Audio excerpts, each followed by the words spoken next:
Antes de ser professora de História, sou moradora do Jardim Ângela. Eu fiquei bastante emocionada com a fala da Zilda, né? Nós somos vizinhas lá, sou de lá da Boimirim, menininha. E fazer uma opção, ao longo da vida, de permanecer no nosso território é, de fato, uma escolha muito importante, né? De não esquecer de onde a gente veio, não esquecer as nossas origens e a quem servimos, né? Do lado de quem lutamos. Então, eu vejo toda essa representatividade aqui nessa feira, que é imensa e que reúne pessoas de uma grandiosidade também imensa. Eu fiquei vendo o trabalho das meninas lá do Céu Guarapiranga. Elas estão aí ainda, Silvia? Cadê? Levanta a mão aí, Andressa.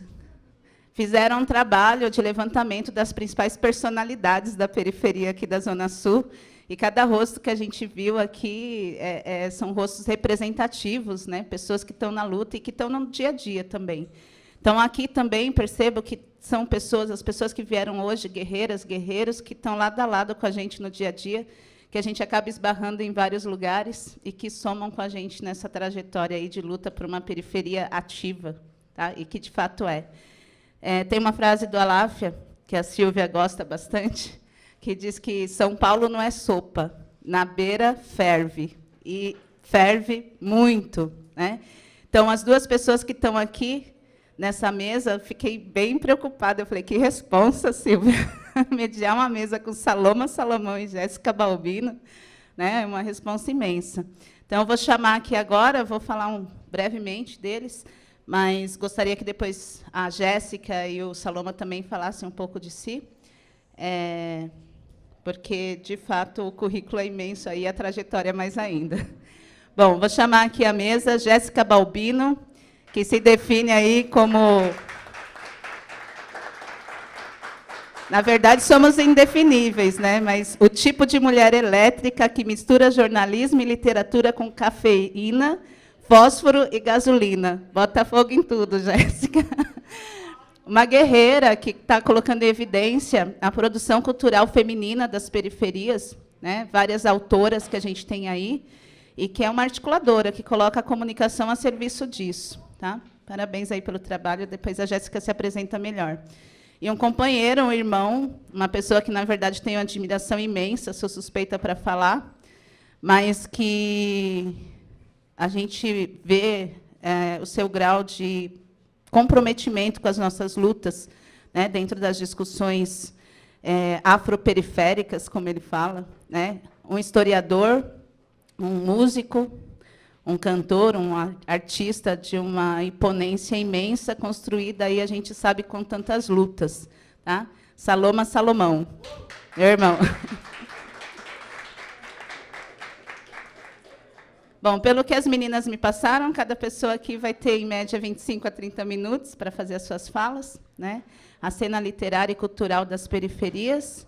E, como a gente está entre amigos, vai rolar um bate-papo, né? Então, a gente vai conversando aí ao longo do tempo. É um prazer, é uma honra, é uma emoção, é uma inveja de ver gente que é tão capacitada, né?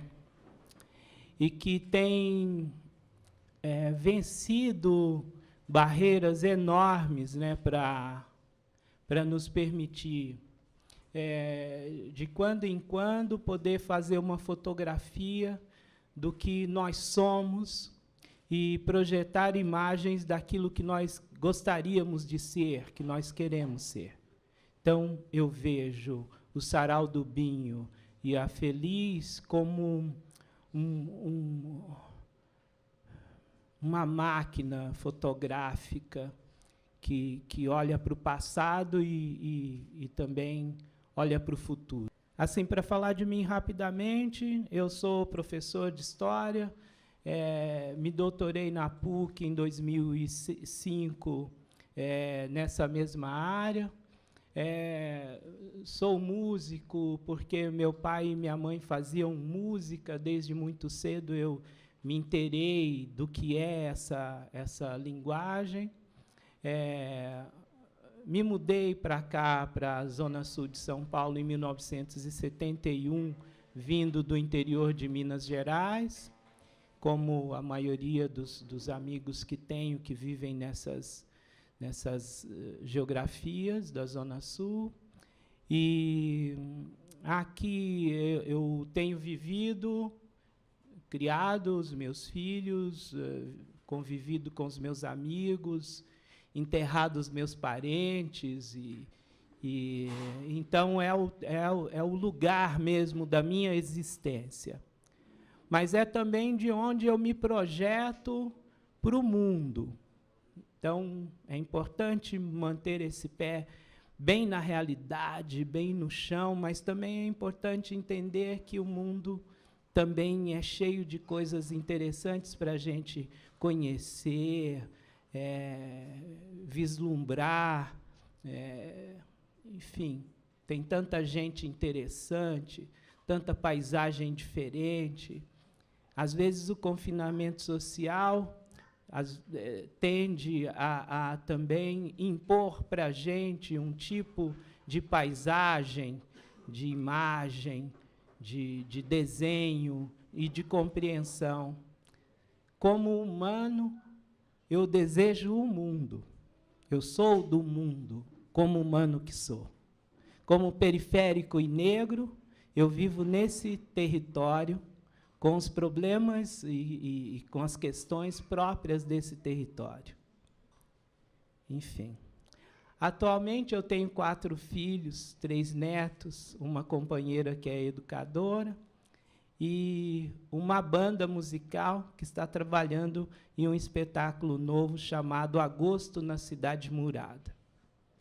E eu sobrevivo vendendo as minhas aulas para uma instituição pública de educação, que também vende para os alunos, num preço mais baixo do que as outras instituições, mas com isso que eu sobrevivo, vendendo as minhas aulas, as palestras e, de vez em quando, algum show. Tá bom? Estou bem apresentado? Tá? Tá jóia. Eu pensei o seguinte,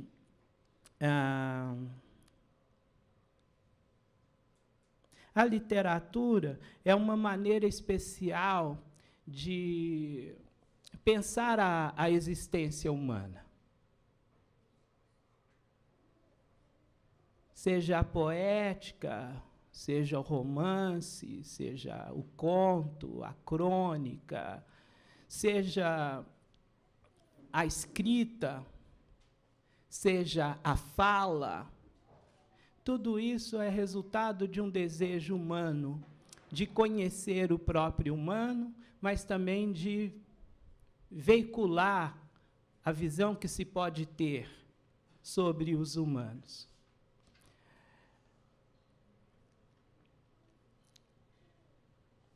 A literatura depende da palavra. A palavra não nasce antes do pensamento, mas ela ajuda o pensamento a se projetar no mundo e ser capturado pelos outros que estão no mundo. O pensamento é o que configura a nós, humanos. Logo, falar de literatura não é falar do livro, é falar do pensamento. Então, eu gostaria de pensar com vocês que há possibilidades de comunicação literária que não está condicionada ao texto gráfico impresso. Há 30 e tantos anos atrás, eu conheci, na região da cidade Dutra, um jovem músico de origem espanhola, branco, com os olhos verdes muito vivos e um jeito todo especial de se portar diante de nós. E ele gerou um filho. E esse filho, hoje adulto, como pai, é poeta. E eu gostaria de mostrar essa poesia visual de Daniel Fagundes. A literatura periférica que eu venho perseguindo como admirador, como pesquisador, ela tem duas fontes. Uma é a vivência, é a experiência de famílias migrantes que se fixaram nas beiras das represas do Rio Pinheiros e dos córregos Zavuvus, Pirajussara, dos vários córregos dos rios, do Embã, daquele rio Cobra, que originalmente conduzia os nativos pelo território, os donos da terra. É essa geografia que aparece nessa escrita, nessa poética, nessas memórias.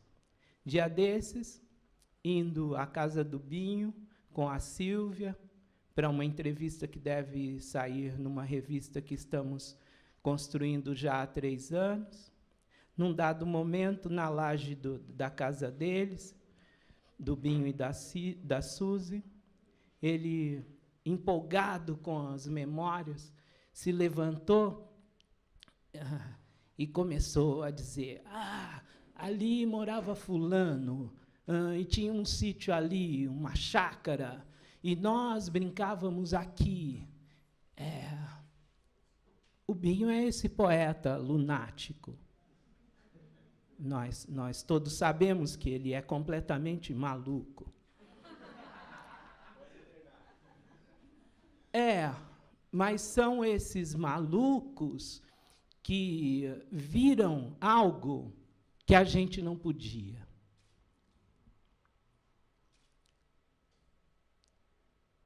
Eles anteciparam essa cena.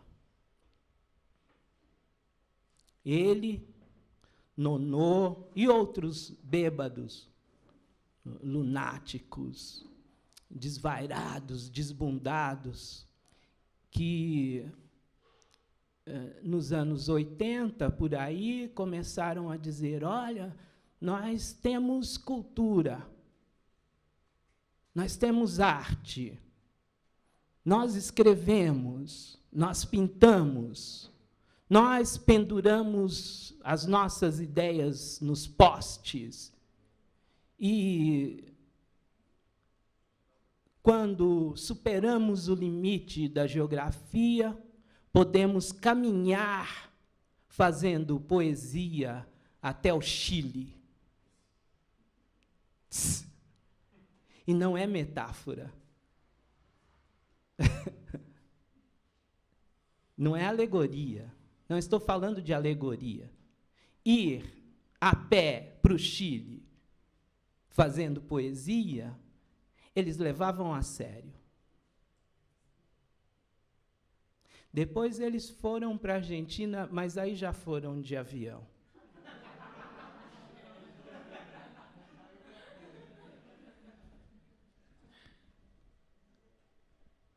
Para poder conversar aqui com as minhas irmãs, intelectuais periféricas, eu preparei um texto para não ficar alugando vocês num tempo muito longo, só com viagens da minha cabeça, porque se tem uma coisa que eu herdei desses meus poetas, dos Binhos, das Binhas, dos Nonôs, dos Alain da Rosa, foi também essa tendência para o delírio. O nordestino que chega a São Paulo chega a um mundo dotado de cultura urbana extremamente pobre, praticamente um mundo culturalmente vazio. Quem disse isso foi ministro do governo Fernando Henrique, chamado Francisco Verfort. E ele disse isso num seminário da USP em 1978. Alain da Rosa, Ode a São Paulo, 2005. São Paulo dos ratos gigantes, vomitando cinza. Sertão São Paulo, marginal, barraco no barranco. Deslizes urbanos, São Paulo, paranoia no ar, metrô e CBTU. Latas de sardinha, lotação lotada, populacho em marcha, importado blindado, carrinho de mão atrás de papelão, São Paulo samba, forró e poperô, ritmo e poesia. São Paulo, tua menina já está fumando, daqui a pouco engravida. São Paulo, Jabaquara, capital do feriado, onde cai avião e maloqueiro desce pelo ralo. São Paulo é pilantra, sangue ruim.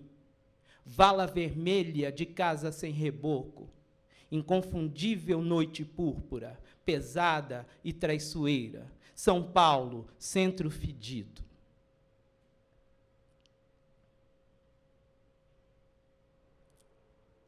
Por mais que nos arrastemos, presos aos calcanhares, com antiquados e sectários modos de ver e pensar um suposto centro hegemônico, irradiando cultura às periferias indóceis, o que desponta a clarividência da cultura sendo produzida, consumida, agraciada e mantida nos mais diferentes lugares por onde o ser humano se encontra.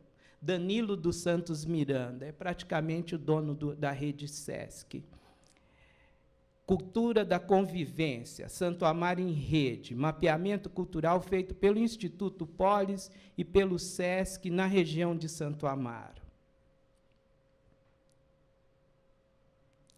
Quem cuida de nós somos nós mesmas, é nós por nós, porque psicólogo nós não podemos contar que somos cabide de emprego para eles.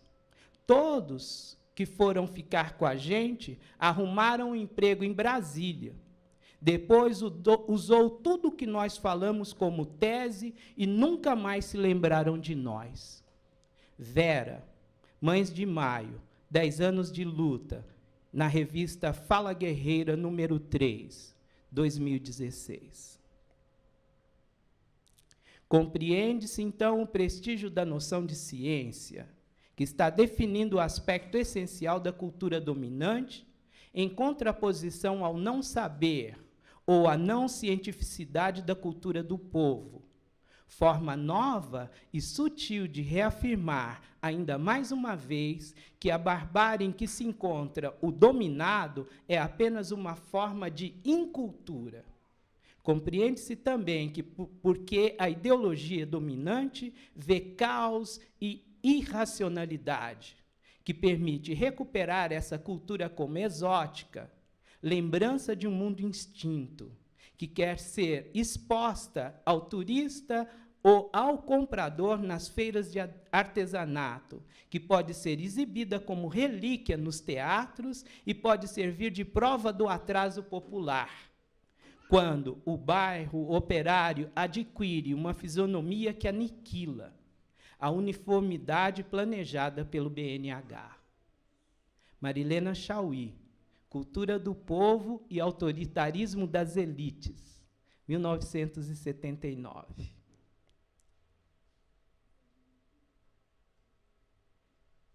Nonô, uma mentira. Eu disse que li livros clássicos só para fazer parte de uma minoria privilegiada.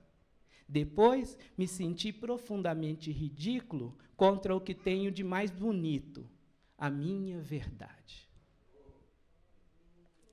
Prosando, agosto de 1983.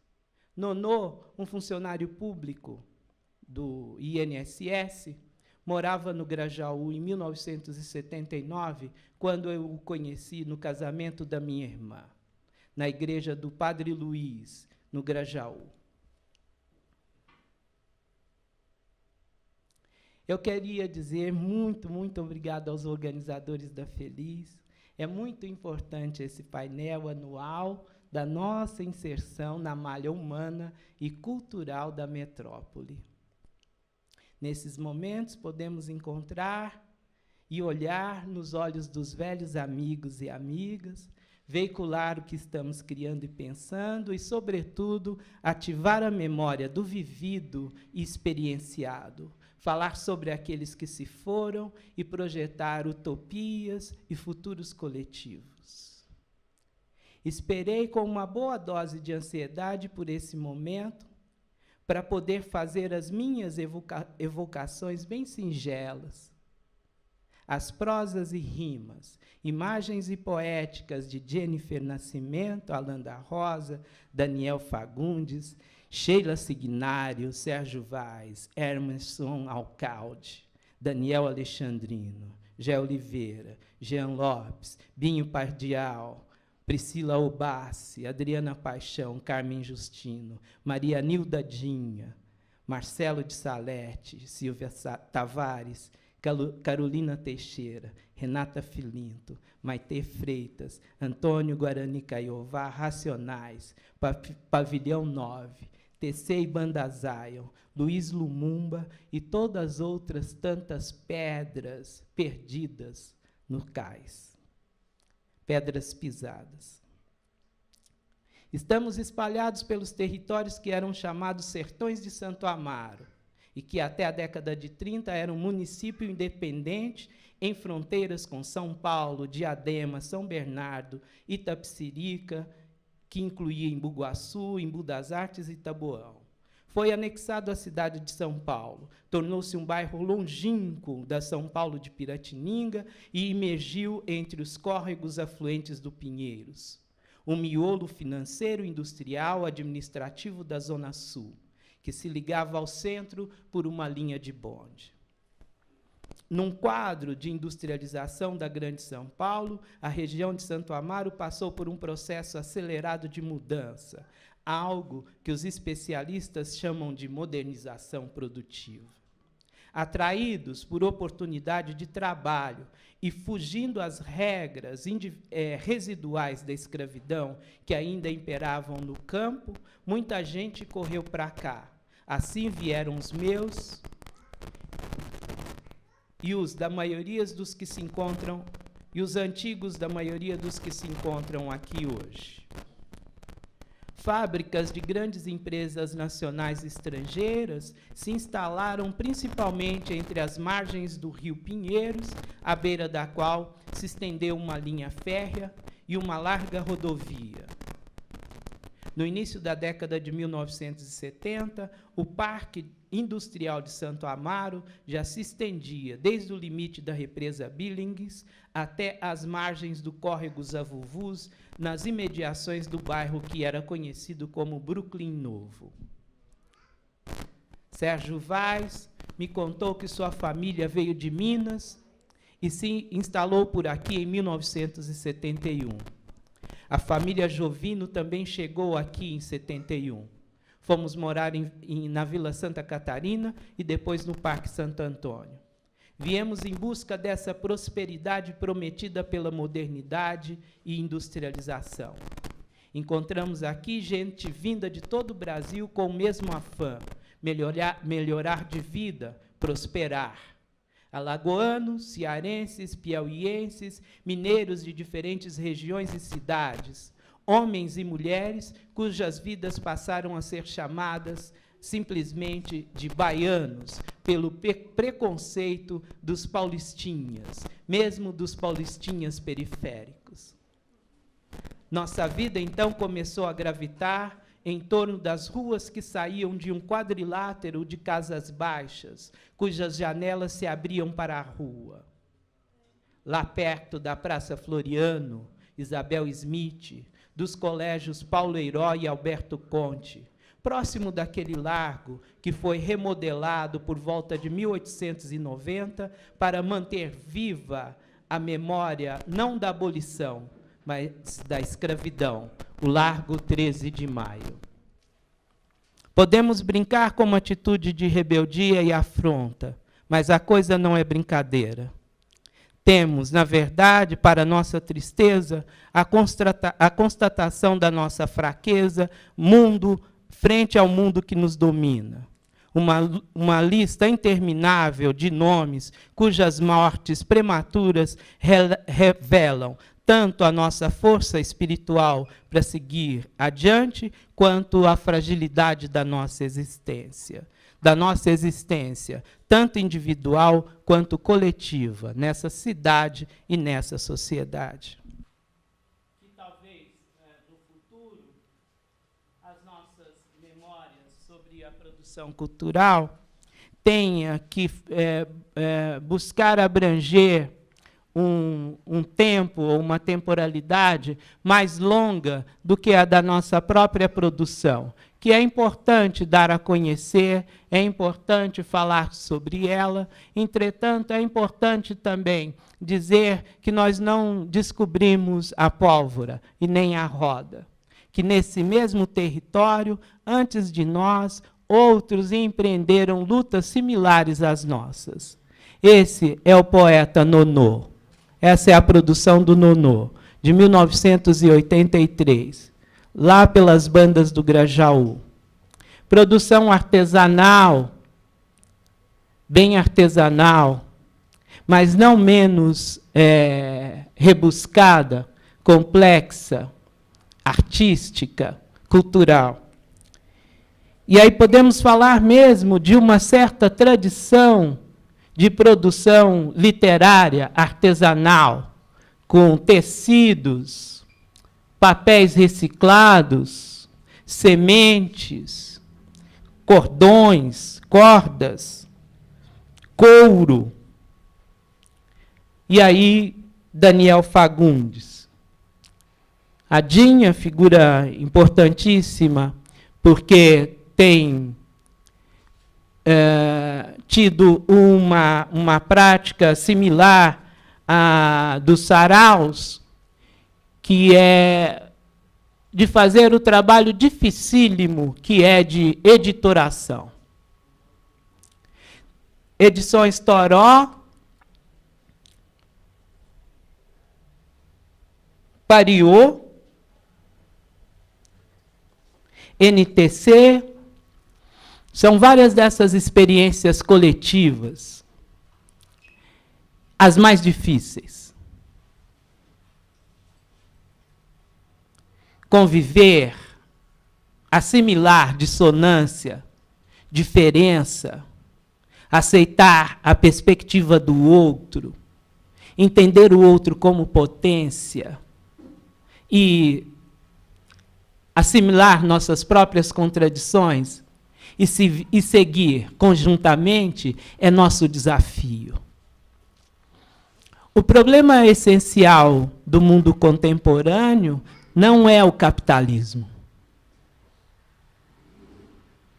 É o individualismo. Essa tem sido a chave da nossa autodestruição.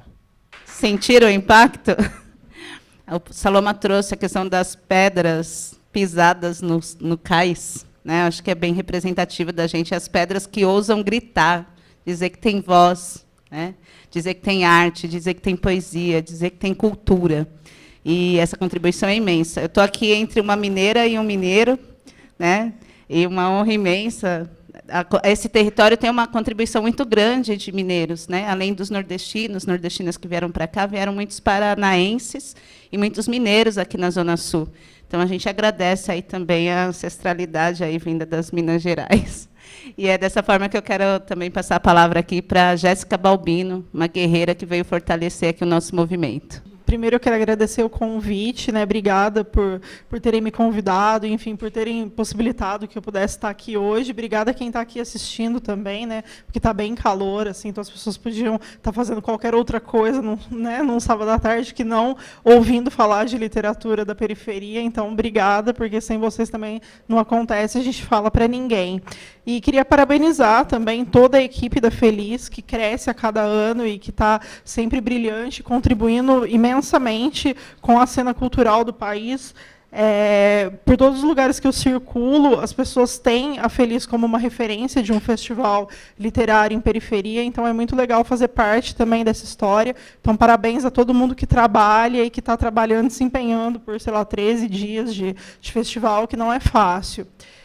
E aí, seguindo essa linha, né, do que foi perguntado, primeiro quem eu sou, né, acho que você resumiu, acho que esse resuminho que eu faço é bem isso, eu não paro, né, eu circulo muito, e eu sou muito briguenta, né, sou muito explosiva, então acho que é isso, eu não sou aquela mineira típica, né, quietinha, não sou. Mas também sou mineira, eu sou de Poços de Caldas, que é no sul de Minas. Faz divisa com o estado de São Paulo, então acho que boa parte das referências que a gente tem lá são muito mais de São Paulo do que de BH, né, do que enfim, da capital mineira. Eu mesma estive em BH uma vez só e estou em São Paulo tipo, toda semana, então, para ter uma ideia, é bem mais longe também, enfim. E aí a referência é toda essa. E muito pautada nessa referência é também a minha história com a literatura também vem disso. Eu conheci a literatura marginal pelo hip-hop, eu conheci o hip-hop adolescente, fiquei muito deslumbrada com a cultura, enfim, com o que era e com o que representava o hip-hop, e através dele, através do pessoal que dançava, que cantava, eles vinham muito para São Paulo e levavam as revistas para Poços de Caldas, numa época assim, que quase não existia, né, a informação circulava de uma maneira bem mais lenta do que circula hoje. Então, através dessas revistas, eu conheci a coleção de literatura marginal da Caros Amigos, e aí eu falei, poxa, é isso que eu quero fazer da minha vida, eu quero escrever assim, eu quero estar envolvidona nesse meio. E como eu não sabia fazer nada dentro do hip-hop, nem cantar, nem dançar, nem grafitar, eu sabia escrever, e aí foi nessas. Aí, a partir daí, foi assim, um estalo muito grande de uma coisa que eu já gostava, que era escrever, que era, né, conversar com as pessoas. Falei, bom, vou ser jornalista, porque é o que está tendo. E aí, eu fiz faculdade de jornalismo, e nunca mais parei de me envolver com a literatura marginal, enfim, com essa cultura. Morando lá, eu vinha sempre para cá para buscar essas referências, então eu estava sempre nos eventos, nos encontros de hip-hop, e a partir daí conheci os saraus. Então, passei a frequentar os saraus, então eu vinha na Cooperifa, fui no Binho, enfim, tudo que era sarau, que eu conseguia ir, eu estava nesse sarau sempre que eu conseguia, né? Até porque tinha toda uma logística, eu morava lá, trabalhava lá, mas vinha para cá. E aí, daí a montar saraus lá, a fazer, a tentar, né, copiar mesmo esse movimento que acontecia aqui, levando para lá, e tentar fortalecer isso. Até que, né, a internet encurta todas essas distâncias, e aí a gente fica mais velho, também consegue se locomover com mais frequência, enfim, de uma maneira mais eficaz. E aí eu passei a pesquisar com mais afinco isso, e como jornalista, a escrever também sobre isso.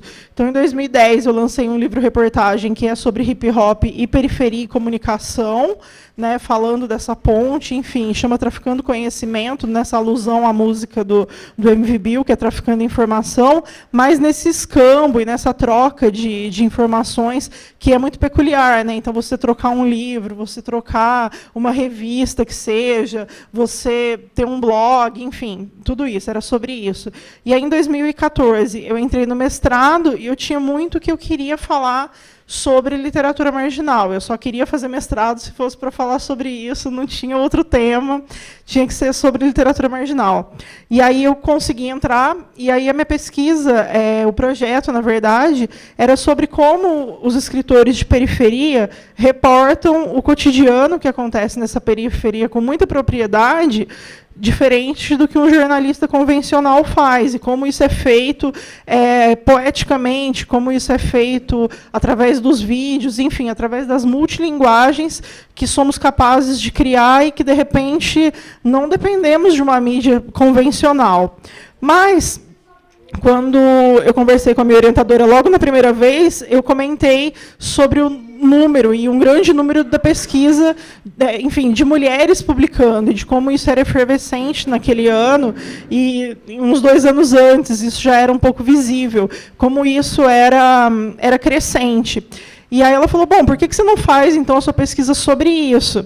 E aí eu, né, caí numa viagem louca de tentar entender quem são as mulheres que produzem literatura marginal e periférica nas periferias. E aí eu fiquei 2 anos e meio fazendo essa pesquisa, e o resultado foi muito, muito interessante. E, assim, nem é um resultado, né, porque eu acho que é muita pretensão querer delimitar isso e falar, tipo, quem são, de fato, essas mulheres. É um recorte e é um viés. E aí eu acho que isso vai muito ao encontro de tudo que o Saloma falou aqui, de que são essas pessoas que estão construindo essa cultura, né, e que cada um tem essa contribuição. E é uma contribuição muito particular, mas que junto transforma nisso tudo e traz a gente aqui hoje para cima dessa laje para discutir literatura feita nas periferias. E aí, enfim, é uma pesquisa que eu passo por tudo isso, eu pego, começando dessas antologias dos anos 2000 para cá, eu analisei 61 antologias, e aí a conclusão é de que a participação das mulheres ainda eu analisei de 2000 a 2015, essas antologias. E a participação das mulheres nessas antologias mistas ainda era 21% menor do que a dos homens. E aí, quando eu cheguei nesse número, foi chocante. E também eu disponibilizei um mapa, na verdade, um formulário online para ser feito um mapa para que essas mulheres se automapeassem, para que eu conseguisse identificar onde elas estavam, que saraus elas frequentavam, se elas tinham livros publicados ou escreviam, enfim, só em cadernos ou só na internet. E aí a minha ideia, sei lá, era chegar numas 100 mulheres, né? Era pegar umas 40 que eu já sabia o nome e encontrar as outras que eu ainda não conhecia. E aí, quando eu deixei disponível, eu cheguei a... Ficou 6 meses disponível para pesquisa, mas ele ainda está no ar. Foram 425 mulheres que se automapearam. Então, tipo, é muita mulher. Óbvio que não é só São Paulo, mas muita mulher fazendo essa literatura, enfim, trabalhando para que ela seja feita. E aí eu conversei um tanto com cada uma delas. O resultado foi um blog, e aí tem uma reportagem nesse blog sobre isso, um documentário de 1 hora, que eu entrevistei 19 mulheres para esse documentário, e que eu acho que fragmenta o que é essa cena, enfim, o que essas mulheres ajudam a construir. Acho que é isso, assim, quem sou. Acho que a gente pode conversar para tensionar alguns pontos, porque ouvir é importante, mas acho que participar também, né? A gente está numa tentativa muito de trabalhar isso, de ouvir, é bem legal isso aqui, tipo, todo mundo ouvindo, enfim, de fato disposto a vir e ouvir, né? Não só, tipo, tá num evento porque tem um microfone aberto e pode falar. Então, acho que é legal essa proposta, esse formato, mas é legal abrir também para o pessoal, enfim, tensionar alguns pontos com a gente. A respeito dessas mulheres que você pesquisou, a gente identifica, por exemplo, verifiquei que você foi produtora da Mel Duarte, né? É produtora dela. Gostaria que você falasse um pouquinho dessas mulheres nessa cena. Você trouxe que ainda existe uma disparidade em relação à produção, né, a produção feminina em relação à produção masculina, que você tocasse, assim, de acordo com a sua pesquisa, essa evidência, a trajetória dessas meninas, né, dessas mulheres, e também essa questão do que a gente chama de acúmulo de opressões, que, de repente, o cenário cultural é também um cenário que acaba trazendo essas opressões e, de certa forma, as mulheres negras, mulheres lésbicas, mulheres gordas, né? Como que ficam essas questões dessas opressões aí dentro do cenário literário, pelo que você pesquisou? Então, analisando nessa pesquisa, e assim, também muito de uma observação, as mulheres estão envolvidas em toda essa produção cultural da periferia, né? Eu acho que, se não fossem as mulheres, a gente não teria sequer os saraus que a gente frequenta, porque todos os saraus têm pelo menos uma mulher envolvida na produção. É óbvio que a maioria tem muito mais de uma mulher, né? E é muito curioso, porque assim, sempre leva o nome de um homem, o sarau, embora para que ele esteja ali naquela noite, à frente do microfone, apresentando um sarau, tem muita mulher na retaguarda trabalhando para que aquilo aconteça. Então, tem mulher dobrando mesa e cadeira, tem mulher colocando toalha na mesa, tem mulher hasteando o estandarte do sarau, tem mulher fazendo os comes e bebes, tem mulher divulgando na internet, tem mulher tirando foto, tem mulher apoiando o cara, porque se ela não estiver ali apoiando, ele não estiver vendo ela, ele não consegue apresentar o sarau no microfone. Então, assim, elas estão envolvidas em todo esse processo, assim como no processo editorial, né? E assim, isso é muito estrutural também, né? Se a gente pensar nesse contexto assim de estrutura da sociedade, no geral, né? Antigamente os homens tinham mais tempo para escrever porque a mulher estava na contenção da casa e dos filhos, e aí com isso ele podia ter o tempo dele mais livre, enfim, o processo criativo dele sempre foi diferente, muito por conta disso também. Ele tinha mais tempo para se dedicar a isso, né? A mulher não tem, porque ela trabalha fora, ela chega, ela tem que cuidar da casa, dos filhos, da roupa, da casa, do marido, enfim. E ele tem esse tempo, né? Ele tem um ócio um pouco maior, mesmo esse homem de periferia, esse homem negro de periferia, para produzir. Então, isso é um fato, e isso é muito facilmente identificado com todas as mulheres que eu conversei, enfim, com todas elas, isso é muito nítido, né? E as mulheres, historicamente, por isso também a produção é menor, né? Se a gente analisar, e essa produção vem aumentando, até porque essa representatividade vem aumentando, né? Então, antigamente você ia nos saraus e tinham poucas meninas que declamavam, né? E aí quando você vai, você vê uma, duas declamando, você fala, poxa, posso declamar também, né? Tem aqueles escritos que eu tenho, de repente, se eu for lá no microfone falar, não vai ficar tão chato, porque eu já vi, sei lá, Elisandra ali declamando, então eu posso ir lá declamar também. E aí, isso vai, né? Tipo, aí você vê 3, você vê 4, e aí uma vai, acho que chamando a outra e criando essa cadeia, né? Isso é um ponto, é um momento. Esse outro momento que a gente vive ele agora, e que é um momento que tipo, fala-se muito de feminismo, discute-se muito feminismo, isso é ótimo, né, e traz essa pauta, e aí a gente vive um momento pós muitas denúncias de assédio no Brasil, né, não só nessa cena, mas também um momento que houve um boom de denúncias contra vários caras que foram abusivos, e essas denúncias motivaram, com tudo que elas causaram, a criação de espaços que fossem espaços para as mulheres, e que essas mulheres tivessem essa voz mais ouvida, né?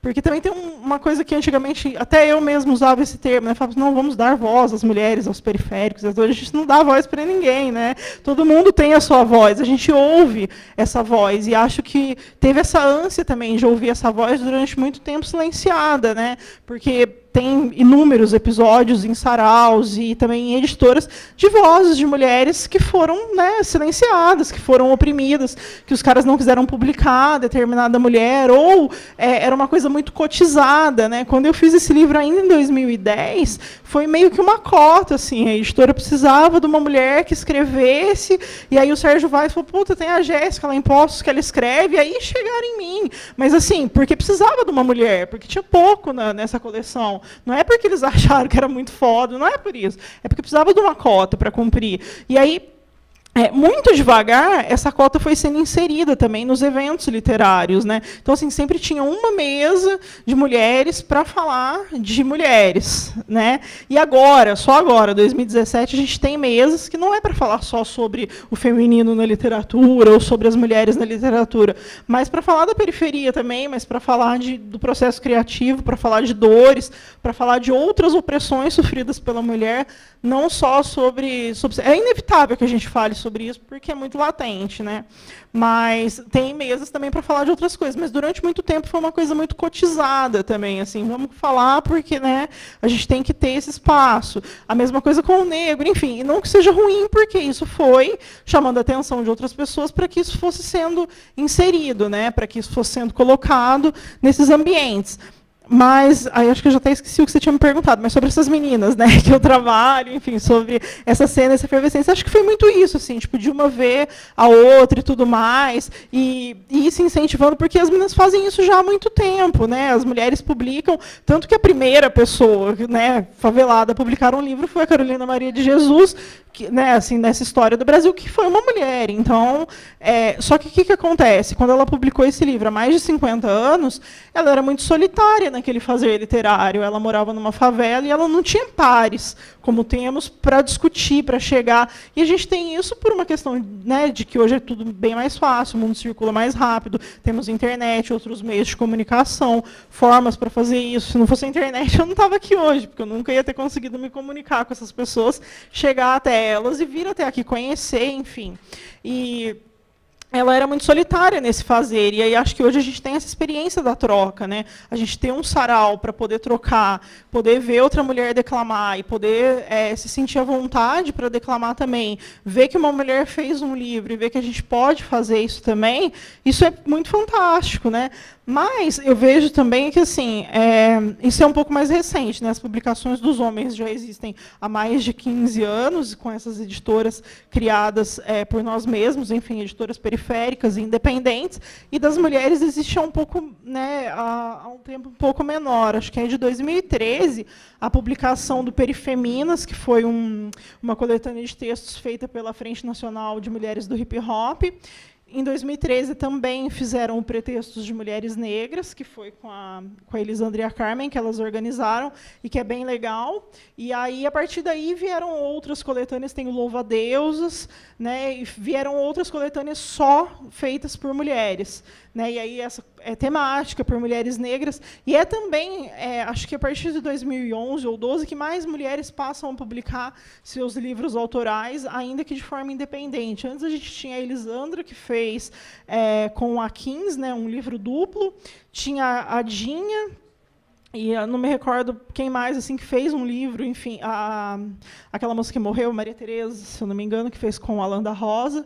E aí eram livros assim muito específicos, muito isolados. Aí eu fiz esse que é sobre hip hop, que também já não é poesia, né? Era um livro reportagem, mas e aí acho que de 2011, 12 para cá, e de 2013, que teve meio que esse marco, assim, que foram essas antologias feitas por mulheres, e que deram esse boom. A Mel publicou em 2014, acho no começo, um livreto, e aí só depois, em 2016, que ela fez o Negra Nua Crua, e aí ela ganhou um destaque nacional maior e passou a ser conhecida não só nos saraus, mas fora deles, porque ela teve um destaque na Flip, inclusive isso incomoda muito ela, porque ela fala, eu já fazia isso há tanto tempo, e ninguém nunca tinha visto, né? Eu já participo de festivais literários em vários outros espaços e ninguém nunca viu. E para a elite isso foi uma grande novidade.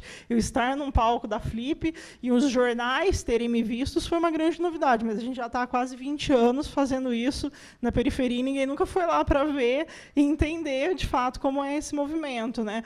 Mas o que é muito legal, assim, eu acho que foi muito importante ter acontecido isso, e ter acontecido isso com a Mel, que é uma mulher negra e que é da cena, que participa e que fortalece, porque desperta isso em outras meninas também. Então, assim, se a gente pegar de quando aconteceu isso em julho do ano passado para julho desse ano, a quantidade de mulheres, meninas negras de periferia, não só no Brasil, não só em São Paulo, mas no Brasil, que passaram a fazer isso, e em como também essa iniciativa que as meninas tiveram de fazer o Slam das Minas, que começou no Distrito Federal e agora acontece em vários outros estados, não tem mais só em São Paulo, mas tem no Rio, tem na Bahia, tem no Rio Grande do Sul e tem em Belém. Então, como isso é importante, como também essas denúncias que houveram, enfim, como tudo isso culmina com esse fortalecimento dessa cena, e com essas mulheres querendo fazer e protagonizando, né? Porque eu até lembrei de um caso aqui, de uma entrevista que vários de nós demos para uma revista impressa, e que fizeram uma matéria muito ruim, cheia de equívocos. E aí a Tata está aqui para não me deixar mentir, o Binho também, todo mundo está aqui. Não é porque assim, ninguém nunca vem aqui. Quando eles vão procurar a gente, eles falam para falar merda, assim. Uma matéria péssima. E aí a Tata faz o sarau da ponte para cá, né, que se organiza, e aí colocaram o teu ex-companheiro como destaque da organização, né? Tipo, você não faz nada ali, você está ali porque você é bonita, não é porque você é poeta, não é porque você é foda, não, é só porque você era mulher dele, né? E aí a pessoa que escreveu a matéria fez isso, assim. Então, tipo, a mulher nunca teve esse destaque. Então, tipo, a Tata faz o sarau, mas ela não aparece nessa matéria como uma pessoa que está ali na linha de frente dessa organização. Era o ex-companheiro dela, porque eles faziam juntos. Então, ele tinha o destaque maior. Enfim, mas isso motiva também, faz com que se crie. A Tata do Sarau das Pretas, que também é uma iniciativa fantástica, e que surge também nesse momento em discutir também as questões raciais, em discutir a presença dessa mulher nessa cena, em protagonizar. O Sarau das Pretas é todo feito, gerido, né, tudo por mulheres, assim, é uma equipe totalmente feminina, né, e espero que continue sendo, assim como tantas outras. Então, eu acho que a gente vive esse momento, e que é um momento positivo, e que também não tem volta, né? né? Tipo, não tem mais como a gente negar isso ou falar, não, as mulheres não organizam, as mulheres não editam. Tem livros, enfim, editados só por mulheres, tem uma editora que é a Padê Editorial, que também são livros artesanais, predominantemente de mulheres negras, também mulheres trans, lésbicas, enfim. E feito por mulheres, todo o processo, ele é todo artesanal, é impresso em casa, cada livro tem o seu número, são tiragens de 300 exemplares, então, assim, acabou aqueles 300, dificilmente vão fazer outros, o que também é muito legal, é uma proposta diferente. Né, acho que a gente tem encaminhado para isso, assim. E aí eu nem tinha falado, mas hoje eu trabalho como assessora de imprensa, além de fazer algumas reportagens, enfim, freelas, pontuais, mas eu trabalho como assessora e priorizo trabalhar com mulheres que tenham a ver com literatura ou música e que sejam periféricos, ou projetos, enfim, culturais e literários, mas que tenham essa veia. Então, eu acho que a gente consegue, hoje, se movimentar nesse mercado só entre a gente, né? Um mercado feito pela gente e consegue se fortalecer também enquanto mulheres. Então, é legal, porque, tipo, quando as meninas precisaram de uma assessoria, elas falaram comigo, ao invés de falar com um cara. E isso faz toda a diferença, né, na verdade. Acho que é isso, não sei se respondi. O Saloma trouxe aqui a questão de que a literatura são pensamentos transformados em palavra, não necessariamente a gente pode articular a literatura somente aos livros. E quando a gente pensa no que a Jéssica trouxe também, aqui na região de Campo Limpo, a gente sabe que cada palmo de metro de asfalto tem a mão de uma mulher no movimento de lutas, né? Cada unidade educacional, cada posto de saúde, cada, espaço conquistado, espaço cultural conquistado, tem a luta de uma mulher. Então, esse cenário que a Jéssica traz, né, de meninas, de mulheres empoderadas, se recusando a permanecer nos bastidores e tomando os palcos, isso, para a gente, é um movimento importantíssimo de ruptura, né, com a lógica do patriarcado, que está em todos os espaços. Né? A gente que é da cena da periferia, que atua no hip-hop, a gente sabe o quanto se luta também, né, para romper com essas opressões, mesmo nos espaços onde a gente está ali articulando com companheiros. Né? Então, eu acho que é um espaço muito importante de debate, criado dentro da Feliz, que diga-se de passagem, tem essa marca também dessas mulheres guerreiras aí que estão atuando nessa articulação, né, e que a gente vê também no sarau, tomando aí o microfone e quebrando tudo. Não, mulherada? Bom, agora a gente vai abrir para as questões, é um bate-papo, quem quiser perguntar.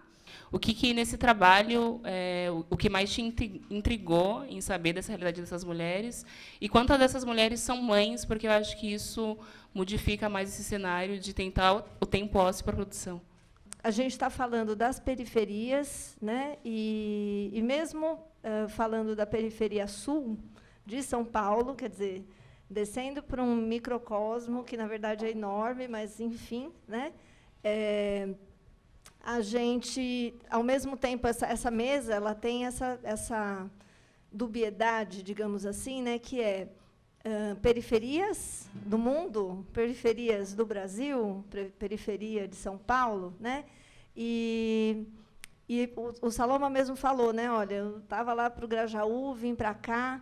E eu acho que, mesmo dentro da periferia sul, a gente ainda precisa estabelecer mais pontes, né? Mais relações. Eu acho que tem um privilégio aí do Saloma ter passado um pouco por tudo isso, né? Mas eu acho que, embora haja movimentos de articulação, né, para a gente se entender enquanto periferia, numa condição semelhante, a gente ainda tem, talvez por dificuldade até de deslocamento, né? Talvez por dificuldade talvez pela característica mais gregária que a gente acaba criando, sarau em pequenos espaços, né? Enfim, mas como que a gente poderia fazer, se isso seria um objetivo, um roteiro, uma trilha interessante, que é promover mais essa articulação entre periferias. Eu queria que vocês comentassem um pouco isso.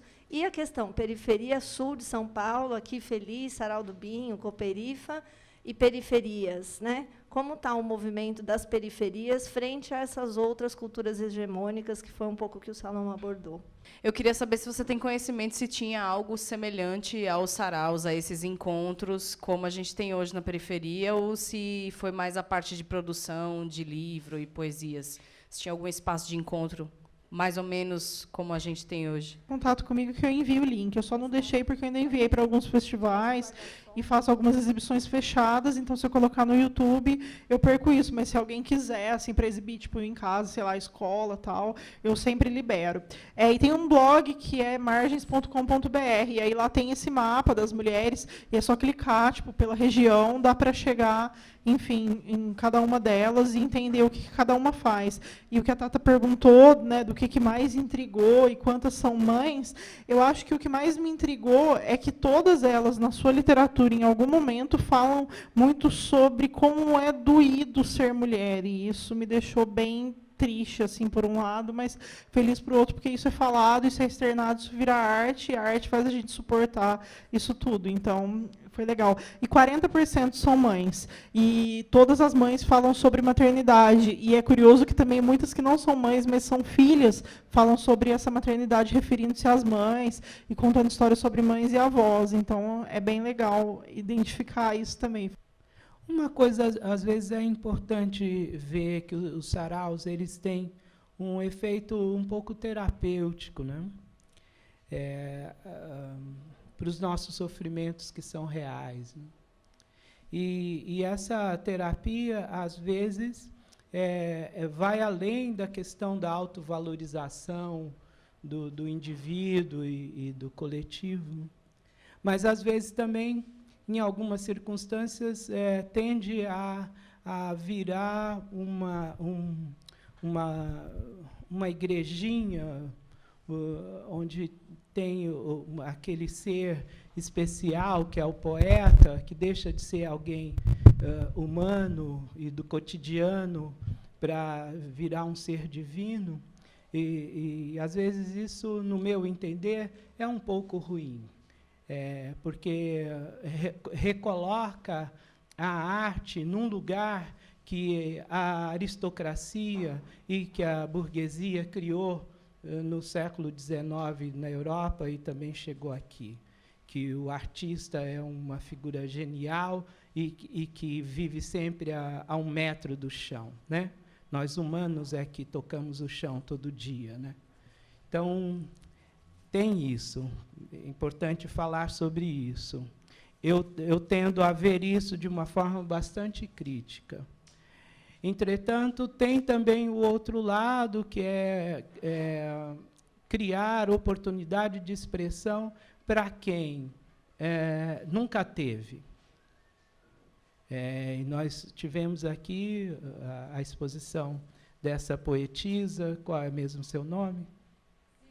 A Zilda, que é exatamente uma comprovação disso. Não são pessoas que chegaram à literatura pela escola, já que essa escola, no máximo, tenta nos configurar para reproduzir os valores estéticos da aristocracia e das elites. Então, às vezes, vejo também nos saraus muitos poetas interessantíssimos reproduzindo na sua criação valores estéticos que os negam. Então, isso acho que é importante dizer. De uma outra forma, esses filhos de operários que migraram para São Paulo desde os anos 50, nordestinos, mineiros, paranaenses, nortistas, eles desenvolveram consigo, desenvolveram uma percepção um pouco contraditória, falo por mim. Uma é de que esse repertório dos pais deveria ser apagado, esquecido, para facilitar a sua absorção na cultura urbana. Que cultura urbana? Em vias de regra, era uma cultura que vinha do rádio e da TV. Era isso que a gente assimilava nos anos 70. Que rádio? Um rádio que ou tocava música norte-americana, ou tocava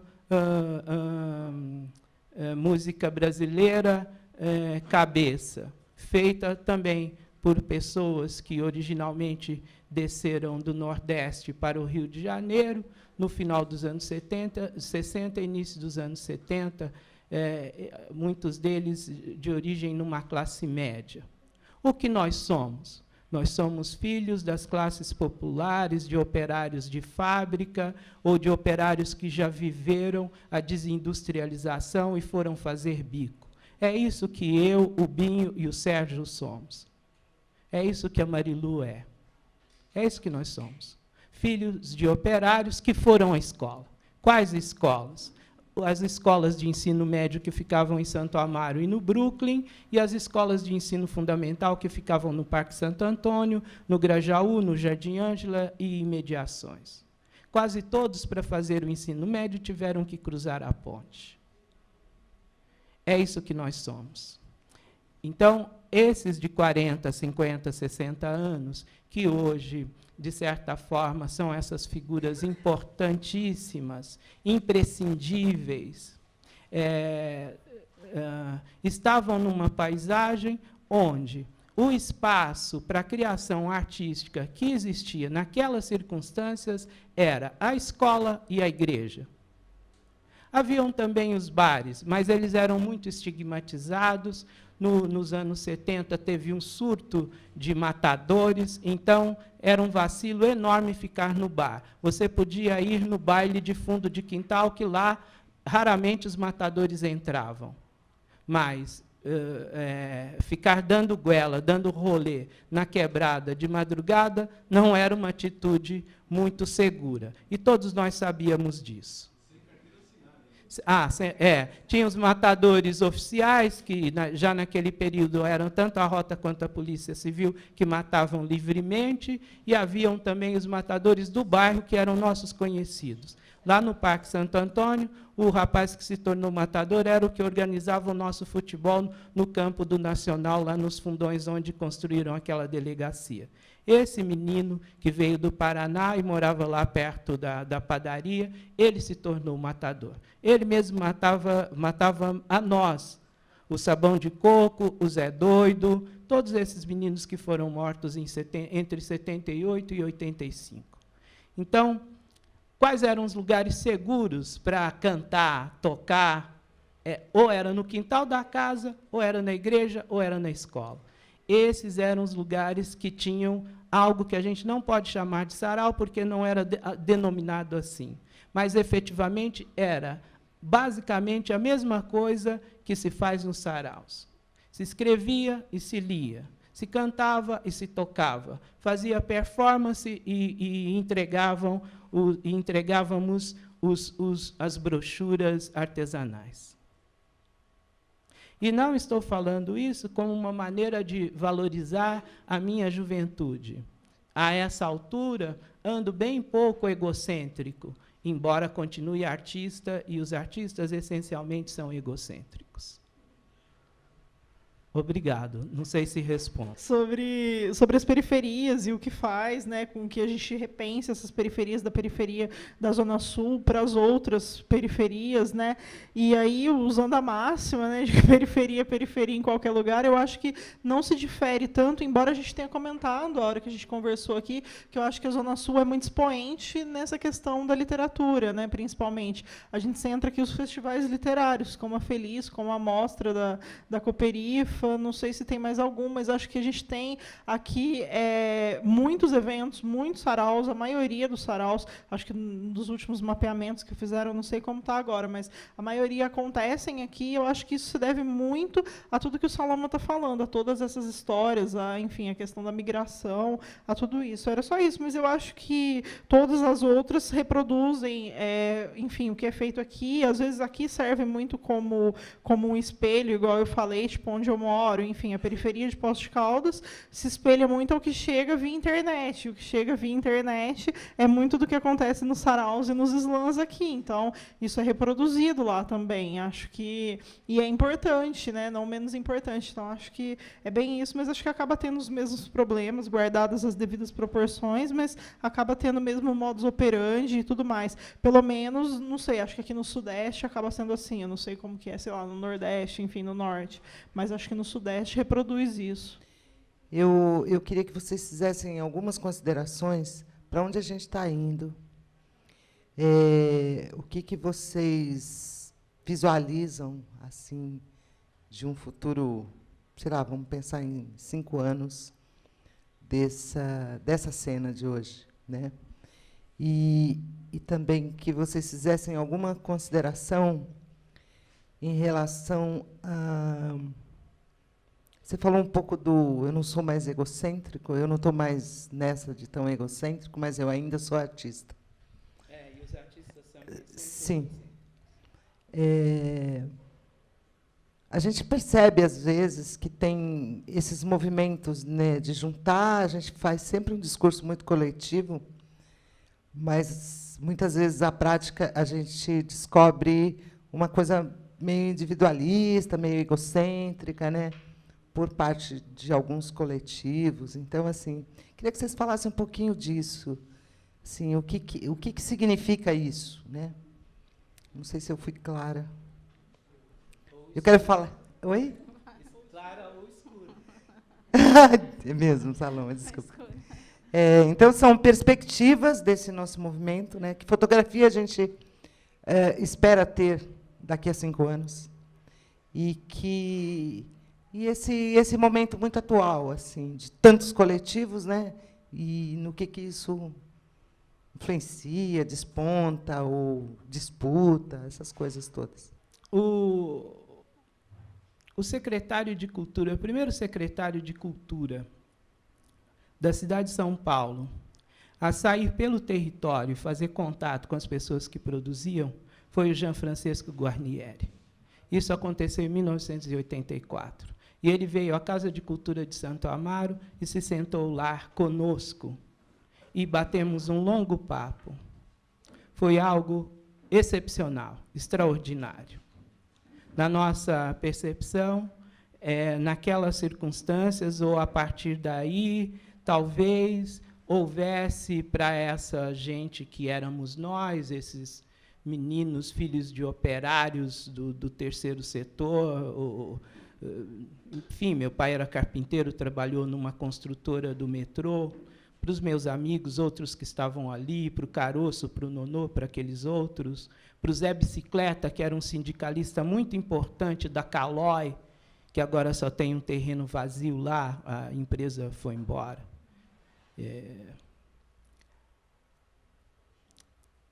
E esse Zé Bicicleta estava lá também. E nós questionamos o secretário pelo fato de não ter um outro espaço cultural na região, além daquele mercado velho. Essa é uma lembrança, é uma memória que eu tenho muito nítida de que, naquela circunstância ali, em 1984, tinha um monte de gente criando, produzindo e querendo espaço para veicular o que queria, o que produzia. O que os saraus fizeram, no meu entender, foi prescindir, em certa medida, desses espaços institucionais e criar um espaço próprio de expressão. Isso foi uma ruptura.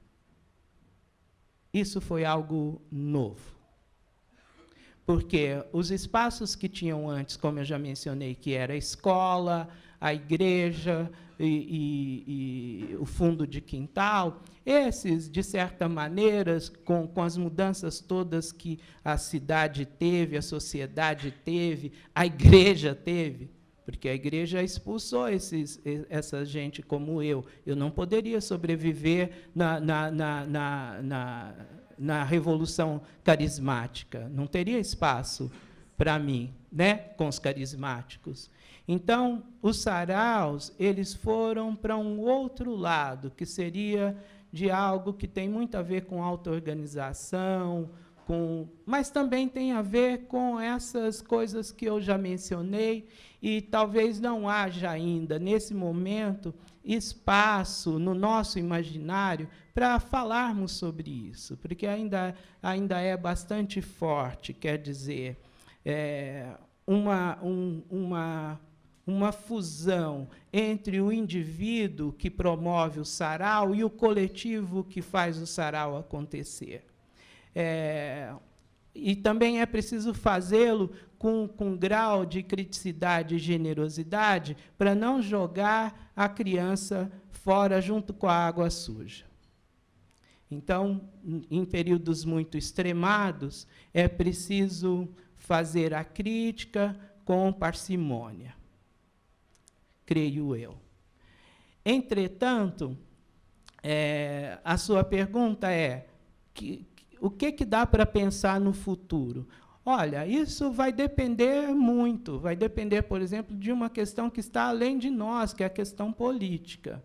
Se esse imaginário da MBL, se ele prosperar, o que nós estamos fazendo, provavelmente daqui a alguns anos, talvez em anos, daqui a alguns meses, vai ser alvo dessa gente, desse pensamento fascista que emergiu, que veio a público. Ele era subterrâneo, mas ele veio a público em 2013, e ele está dando parâmetros para o que é ou não arte, o que é ou não cultura, com o uso de recurso tecnológico, de recurso financeiro e de recurso político. Então, a prosperidade ou não dos saraus e dessa cena cultural, que não é apenas paulista, isso é um fenômeno que está ocorrendo no Brasil, no país inteiro. Nós temos notícias de que no Acre, em Minas, em Belo Horizonte, em Porto Alegre, em Pernambuco, tem uma cena que já vem desde os anos 90, está emergindo essa voz suprimida pelo elitismo cultural. Ou dessas vozes, as mulheres pretas, as mulheres trans, os homens, e essa percepção fragmentária das identidades que se expressam no fazer artístico-cultural, que são muito bons, são muito ricos e são muito bem-vindos. Falam de um Brasil que, durante muitos anos ou décadas, foi suprimido por um discurso de unidade, uma identidade criada por intelectuais do Sudeste. Era isso que imperava. E esses intelectuais não se contentaram em criar uma identidade apenas para si, os modernistas. Eles também nos nomearam, ou como folclore, ou como cultura popular. Não havia possibilidade de sermos outra coisa senão essas duas categorias. Não que não exista efetivamente cultura popular ou cultura das classes populares. E há efetiva distinção entre cultura das elites e cultura das classes populares. Bom, não sei se isso responde. A resposta é: depende. Se nós tivermos energia, disciplina, organização, trabalho coletivo, volto a falar do trabalho coletivo, muito embora o trabalho coletivo dependa do indivíduo. E, às vezes, em nome do coletivo, muitas vezes se impõe o coletivo de um só. Só tem aquele cara que manda, mas o tempo inteiro nós estamos dizendo que o nosso trabalho é coletivo. E quem ousar elaborar o mínimo de dissidência, mesmo que seja estética, automaticamente é expurgado do grupo. Falei. Bom, eu acho que a gente poderia já fazer as considerações finais, tudo bem? Aí eu vou convidar, então, a Jéssica para fazer as suas considerações finais, e, na sequência, o Saloma, porque a gente ainda tem, aí, falando de movimentos, de artistas que permeiam esse espaço todo, a gente tem a intervenção da Otília ainda, tá bom? Vamos lá, Jéssica. Não, gente, só quero agradecer mesmo. Estou muito feliz por estar aqui na Feliz, né? Sempre sendo redundante, mas fiquei muito feliz mesmo. Gostei muito, acho que eu aprendi muito ouvindo aqui o Saloma, enfim, com as perguntas que foram feitas. Foi uma tarde muito agradável, agradeço muito e eu espero que a gente não vá para os rumos que a política nos leva, para que possamos ter muitas outras felizes acontecendo por aqui. Então, obrigada a todo mundo que veio, que ouviu. E foi, enfim, foi muito engrandecedor. Eu com certeza saio bem melhor do que quando eu cheguei. Obrigada e parabéns mais uma vez também para todo mundo que organiza e todo mundo que soma. Valeu.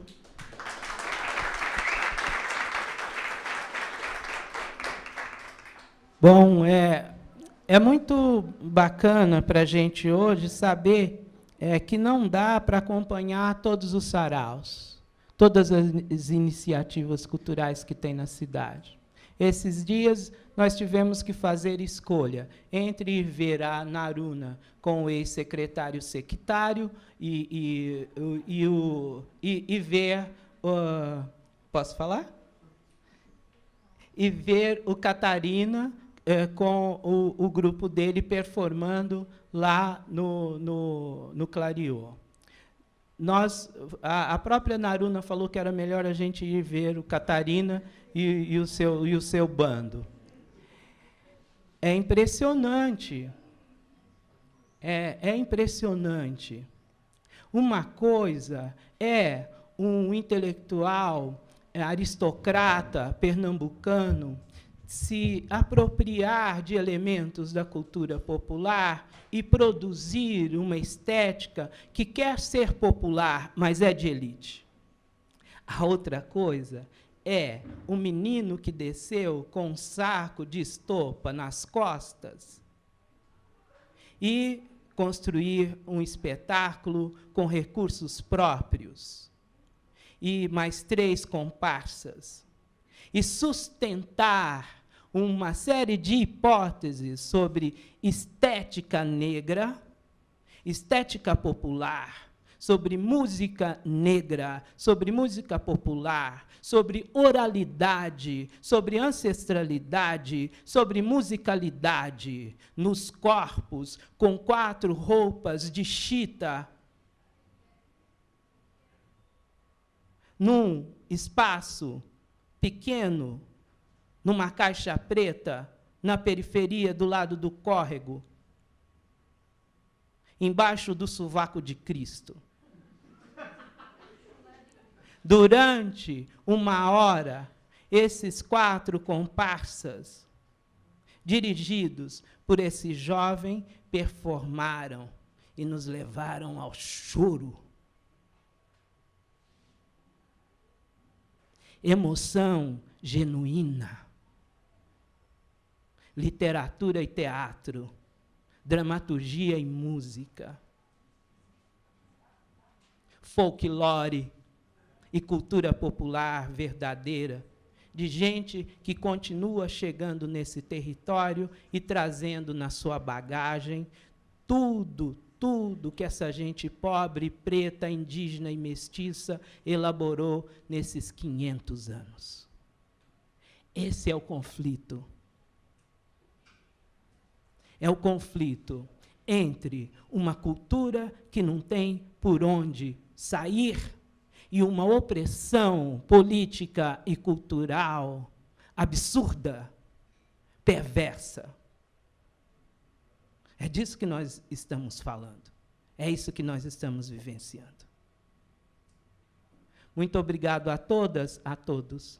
Tenham uma boa tarde.